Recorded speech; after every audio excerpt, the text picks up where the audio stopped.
এখন আমাদেরকে যদি একটা বসার ব্যবস্থা করে দিছে, এখন মানুষের কাছে যাওয়ার জন্য যদি একটা গাড়ির ব্যবস্থা করে দেয়, তাইলে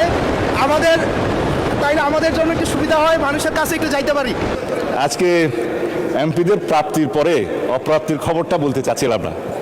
আমাদের মাননীয় প্রধানমন্ত্রী যেদিন সংসদ নেতা নির্বাচিত হয়েছেন, আমাদের পার্লামেন্টারি পার্টির মিটিংয়ে প্রথমেই দুটো অনুশাসন দিয়েছেন যে আমরা এমপিরা এই নতুন পার্লামেন্টে জনপ্রত্যাশা অনুযায়ী আলাদা কোনো সুযোগ সুবিধা নেব না।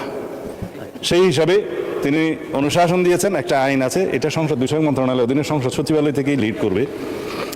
এই আইনে আমরা একটা সংশোধনী আনবো যে এই মহান জাতীয় সংসদের কোনো সদস্য আমরা ট্যাক্স ফ্রি গাড়ি নেব না। এইটা মাননীয় সদস্য বাদে বাকি সবাই চালিয়ে দিছে, কিন্তু আমাদের মানুষ সদস্য ছাড়া দিছে। তবে সংসদ সদস্যগণ নয়, শুধু বাংলাদেশের এই সরকারের সমস্ত মন্ত্রী, সরকারি কর্মকর্তা যারা গাড়ি পায়, তেল পায়, সেটা আমরা ক্যাবিনেটে একটা ডিসিশন নিই। ইতিপূর্বে আপনারা নিশ্চয়ই নিউজ পেপারে দেখেছেন, এই ক্রাইসিসের সময় শতকরা 30% তেলের বরাদ্দ আমরা কমিয়ে দিয়েছি এবং খিচ্চতা সাধনের উদ্দেশ্যে সরকারি কর্মকর্তাদের আপাতত লোন সুবিধা যেগুলো আছে সেটাও কাটিল করা হয়েছে ফর দি টাইম বিং। এই সমস্ত এগুলো আমরা সবই জনবান্ধব এবং জনপ্রত্যাশা অনুযায়ী যাচ্ছি, আমাদের মাননীয় প্রধানমন্ত্রীর নির্দেশনা অনুযায়ী।